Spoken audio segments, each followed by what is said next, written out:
안녕하십니까. 저는 경북대학교 치과 보철학 교실의 김소연입니다. 오늘 오스템 수요 세미나에서 대한턱관절 교합학회 편에서 부정교합의 분류와 보철 치료에 대해서 말씀드리고자 합니다. 부정교합을 논하기 전에 그러면 정상교합은 무엇인가에 대해서 저희가 먼저 정의를 한번 살펴볼 필요가 있습니다.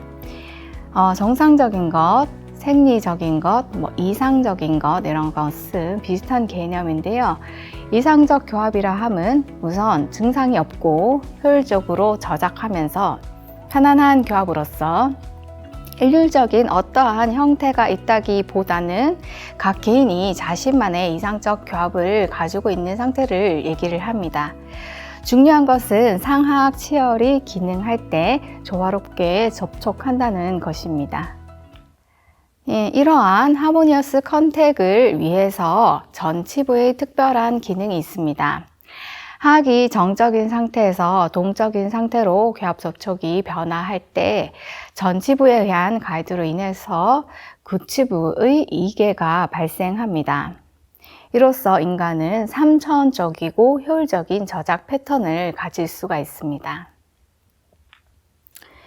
Mutually Protected Articulation은 전치부와 구치부의 조화로운 접촉과 비접촉을 잘 설명하고 있습니다. 19세기 본일 삼각, 몬슨 구면설 등 그때부터 사람의 악구경계가 어떻게 생겼나, 어떻게 기능을 하냐에 대해서 고민이 시작이 되면서 밸런스드 오클루전, 그룹 펑션, 카나인 가이던스 등등이 있었고 가장 최근에 상호 보호 교합의 발표가 있었습니다. 1968년인데요. 그 당시의 정의에 따르면 우선 MI와 CO가 일치하고 그리고 MIC에는 구치부가 교합 수직 고경을 단단히 유지해서 전치부를 세게 닿지 않도록 보호하고요. 그리고 MI에서 떠날 때 이센트릭 포지션에서 전치부가 구치부를 이개시키면서 결국에는 전치는 구치를, 구치는 전치를 서로 보호해주는 그런 교합 이론입니다. 보철 치료 시에 현재는 이러한 상호 보호 교합을 우선 목표를 해서 치료를 목표를 잡으시면 되겠고요. 다만 자연 치열에서는 MIP하고 CO 상태가 일치하는 경우가 거의 없기 때문에 이것은 제외하고 생각을 하시면 되겠습니다. 부정교합의 분류를 한 사람이 교정학의 아버지인 에드워드 앵글이죠. 이분의 정상교합의 정의를 먼저 내렸는데요. 여러분이 잘 아시다시피 제1대구치와 견치와의 관계를 가지고 설명을 했습니다. 그런데 우리가 여기서 하나 더 놓치지 말아야 할 것은 라인 오브 오클루전이라는 얘기를 했습니다. 라인 오브 오클루전이 같이 대구치 그리고 견치 그리고 라인 오브 오클루전이 세 가지가 맞아야 정상교합이다 이렇게 얘기를 했고요. 라인 오브 오클루전은 그림과 같이 상하악에서는 중심선을 잇는 선 그리고 하악에서는 기능교들을 잇는 선입니다.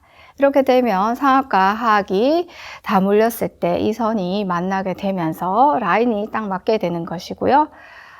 오버젯, 오버바이트가 정상 범위이고 정중선도 일치할 것 이렇게 정의를 내렸습니다. 그렇지 않은 경우는 모두 부정교합이 될 것이고 4가지 부정교합 상태가 있겠습니다. 그 중에 클래스 1 말 오클루전은 앞서 말했듯이 대구치와 견치, 제1대구치와 견치의 관계는 맞으나 위치 관계는 맞으나 라인 오브 오클루전을 이루지 못할 때입니다. 결국에는 대부분이 크라우딩 상태일 건데요. 안모는 정상적이지만 치아 하나하나가 돌아갈 거나 넘어져 있거나 오버젯 오버바이트가 맞지 않아서 라인 오브 오클루전을 이루지 못할 때 클래스 1 말 오클루전 상태라고 얘기를 합니다. 네, 이 환자의 경우에 전치부에서 치열 그리고 안모는 1급 교합에 준합니다. 그렇지만 구치부에서 크라우딩으로 인해서 가위 교합, 치아 경사, 회전 등이 보이고 있고요. 상악 제1대 구치가 근심 경사돼서 마치 2급 교합 관계처럼 그렇게 위치가 되어 있습니다. 또 다른 환자인데요. 이 모형을 보면 안모는 1급과 같이 보일 것 같으나 하악이 우측으로 편의되고 정중선이 우측으로 돌아가 있습니다. 그래서 우측에 또 개방교합 상태이고요. 3번 그림의 좌측방위 사진을 보시면 18번과 48번이 교합 간섭을 일으키고 있어가지고 그 앞쪽 치아들이 모두 뜨고 있는 상태이고요. 전방위 상태에서도 마찬가지로 사랑니의 간섭으로 인해서 전방이 매우 크게 개방교합 상태로 이르고 있습니다. 이러한 전방 운동에서의 구치부 교합 간섭은 생각보다 많은 환자들이 갖고 있습니다. 그래서 돌아가셔서 각자 환자분들을 한번 살펴보시면 좋을 것 같습니다. 결국 이 환자는 획득된 MIP 상태에서 우측은 2급 부정교합 상태이고요. 상악 우측 보철물을 하고 있죠. 브릿지 상태인 것 같은데 소구치 크기가 작기 때문에 라인 오브 오클루전이 맞지 않은 상태고요. 상호 보호 교합을 이루지 못하고 있습니다. 겉으로 보기에는 치열이 크게 나쁘지 않아 보였으나 사실은 사랑니 발치 후에 교합 재평가 또는 교정치료로 상호 보호 교합을 이루는 그런 전체적인 교합 재평가가 필요한 상태로 보입니다. 실제로 이 환자분은 턱 관절이 불편하셔서 어떤 교합적 문제가 없는지 진단받기 위해서 내원하신 그런 분이었습니다. 네, 이분은 측방 운동 시에 25번, 26번의 협측 교두에 간섭이 보이고 있습니다. 그런데 조금 더 이동하니까 27번만 간섭이 되는 것을 보입니다. 여기서 25번, 26번은 자연치죠. 그래서 세월이 지나면서 점점 일어나는 마모로 인해서 점차 발생한 간섭이라면 27번은 인위적으로 발생한 간섭이기 때문에 환자분이 이것을 불편하게 느낄 가능성이 있습니다. 또는 턱관절에도 어떤 이상이 느껴질 수가 있습니다. 이런 단순한 대구치 크라운 수복이라도 정확한 교합 조정이 필요하죠. 네, 대구치에서의 측방 운동 간섭 부위는 보통은 삭제해 주시면 됩니다. 이 사진은 균형 측에서 교합 접촉을 삭제한 모습입니다. 다음으로 크레스트 마로오클루전입니다. 디스오클루전이라고도 하고요. 볼록한 안모를 가지고 있고 디비전 1, 2로 나누고 있습니다. 이런 디비전 1, 2는 같은 크레스 2이지만 형태가 많이 달라서 보철적으로 매우 흥미로운 그런 케이스입니다. 우선 디비전 1은 큰 오버제이식 특징입니다. 상악 전치가 라비오벌전 되어 있어서 개방 교합 및 과계 교합 양상을 보이고 있고요. 좁고 긴 상악 치열궁 형태를 갖고 있습니다. 디비전 2는 상악 전치 각도가 반대입니다. 깊은 과계 교합 그리고 큰 스피 곡선을 가지고 있고 네모난 치열궁 형태를 갖고 있습니다. 그렇기 때문에 디비전 1은 전치가 안 닿기 때문에 하악이 전방으로 계속해서 병행하기 운동을 하게 되고 그렇기 때문에 구치부의 마모가 많이 진행되면서 하악이 나중에는 어디에 위치돼야 될지 모르는 그런 하악의 위치의 듀얼 바이트 비슷한 양상을 많이 보이게 됩니다. 디비전 2의 경우에는 상악 전치에 하악 전체가 갇혀 있기 때문에 하악이 운동을 하기 위해서는 우선 상악 전체를 넘어서야 하죠. 그래서 수직적인 움직임이 많습니다. 따라서 전치의 마찰되는 부분에 마모가 많고요. 그리고 이렇게 하악이 제한된 것을 Restrictive Functional Envelope라고 합니다. Restrictive Functional Envelope를 좀 더 이야기를 해보면 우선 첫 번째 그림을 보시면 우리가 익숙한 그림이죠. 여러분이 잘 아시다시피 하악 전치가 상악 전체의 설면을 따라서 자유롭고 조화로운 움직임의 범위를 갖고 있습니다.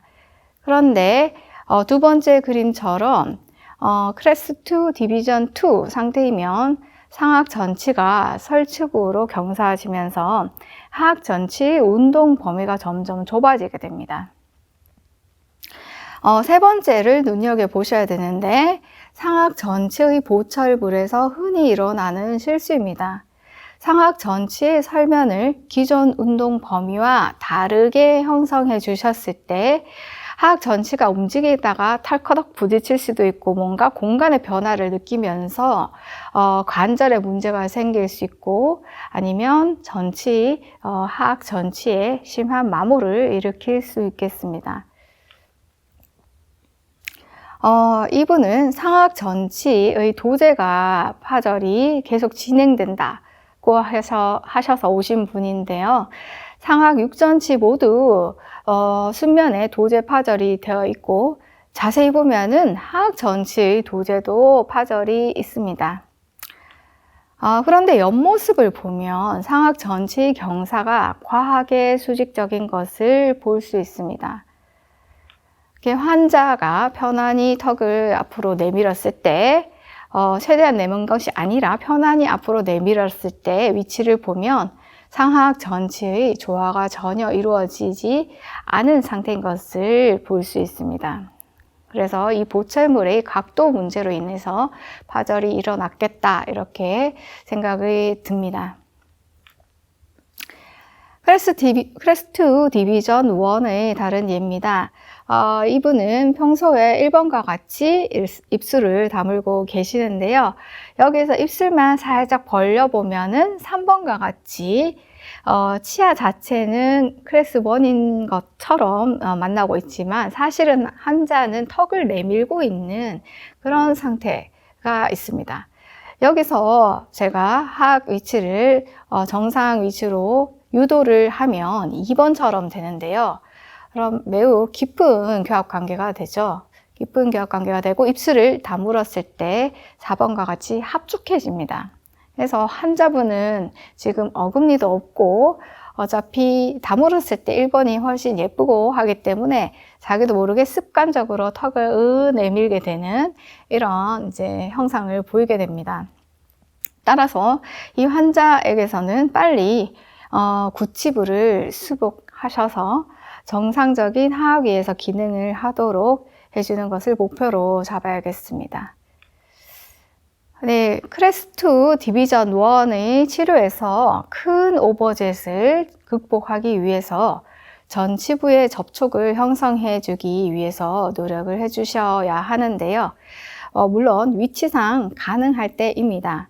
상하악 전치 간의 위치상 가능하다면 상하악 전치에 하악 전치가 접촉을 하여서 하악 전치의 정출로 인한 스피 곡선의 가파름이 더 진행되는 것을 예방해 주셔야겠습니다. 이 환자는 심하지 않은 클래스 2 디비전 2 환자이지만 휘어진 스피 곡선을 갖고 있기 때문에 우측방 운동, 좌측방 운동, 전방 운동 모두에서 구치가 쉼 없이 계속해서 닿고 있습니다.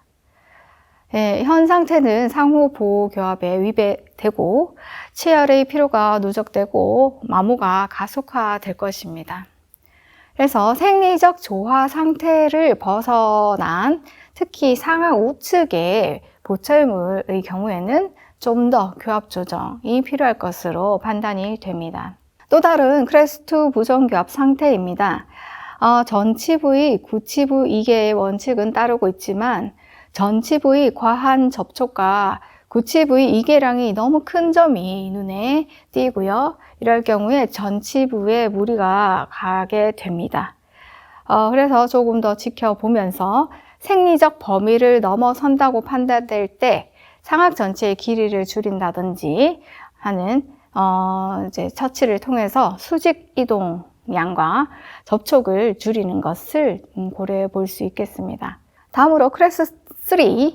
메주오클루전입니다. 골격성 그리고 치성으로 나눕니다. 하악을 내밀어서 교합을 할 기능적인 이유가 전혀 없기 때문에 클래스 3 환자분들은 이렇게 밥을 찹찹찹 이렇게 먹게 됩니다. 턱을 딱딱 움직이면서 밥을 먹게 돼서 치아의 마모가 적은 편이고요. 이렇게 딱딱 갇힌 형태로 저작을 하기 때문에 Restrictive Functional Envelope 상태라고 얘기를 합니다. 3급 교합이라고 하면은 전치부의 반대 교합을 특징적으로 볼 수 있습니다.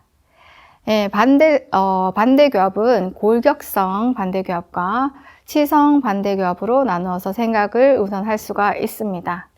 골격성 반대 교합은 잘 아시다시피 상악은 열성장, 하악은 과잉성장 이렇게 치조골의 크기 자체 또는 위치 자체의 문제이고요. 이런 환자에서 보철 시에 1급 전치부 교합 관계로 수복해 주는 것은 매우 난이도가 있습니다. 치성 반대 교합은 유치 만기 잔존 또는 과잉치의 존재 등 단순하게 치아의 크기나 배열의 문제 때문에 일어난 반대 교합입니다. 네, 3급 교합 치열입니다. 전방 운동 시에는 이 개방 교합이 심화됩니다. 그렇기 때문에 상악 전치부의 설면을 따라 운동하는 하악의 형태를 인위적으로 만들어주기 위해서는 상악 전치 보철 시에 치아 길이가 너무 길어지고 또 경사도 너무 심화되기 때문에 매우 비심미적인 보철물이 만들어집니다. 그래서 이러한 3급 교합 관계에서 전치의 1급 형태로의 변화는 매우 어려운 경우가 많이 있습니다. 다음으로 기능성 반대 교합입니다. 이것은 보철적으로 가장 관심을 가져야 할 교합 상태입니다. 가성 악전돌증과 교합 수직 고경의 감소로 인한 두 가지로 나뉠 수 있습니다. 가성 악전돌증이란 진성인 골격성 반대 교합하고 반대로 전치부의 치아 각도를 갖고 있습니다. 하악이 상악을 감싸 안기 위한 형태로 되어 있어서 상악 전치는 설측으로 향하고 있고 하악 전치는 순측으로 향하고 있습니다. 하악이 전방 변이되어 있습니다. 주로 비정상적인 교합 접촉에 의해서 시작이 됩니다. 잘못된 보철물의 접촉 또는 사랑니의 맹출 또는 마모로 인한 새로운 교합 저촉 또는 치아 맹출기의 위치 문제 또는 치통 등으로 턱을 틀어서 문다든지 이러한 문제 때문에 턱을 앞으로 내밀게 되는 현상입니다.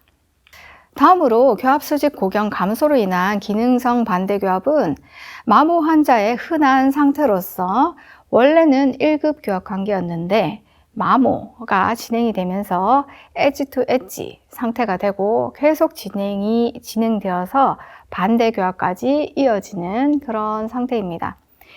하악이 전상방으로 과회전된 양상을 보입니다. 바로 이러한 환자이죠. 이분의 경우에는 교합 수직 고경 증대가 가능한 환자였기 때문에 하악이 후하방으로 조금 더 후하방으로 위치가 변화되면서 적절한 1급 교합 관계와 상호 보호 교합을 형성해 줄 수 있었습니다.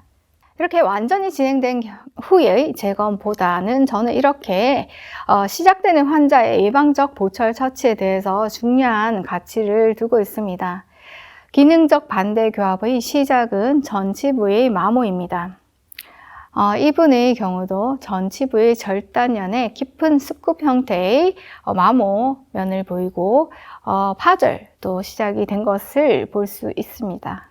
이런 환자에서 레진이든 크라운이든 관계없이 수복을 통해서 전치부의 기능을 회복해주면 구치부를 보호하는 역할을 다시 수행할 수가 있습니다.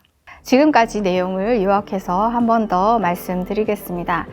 우선 증상이 없고 저작 능률이 좋은 범위 안에서 각 개인의 생리적 교합이 있고 그것을 최대한 유지할 수 있도록 도와주어야 합니다.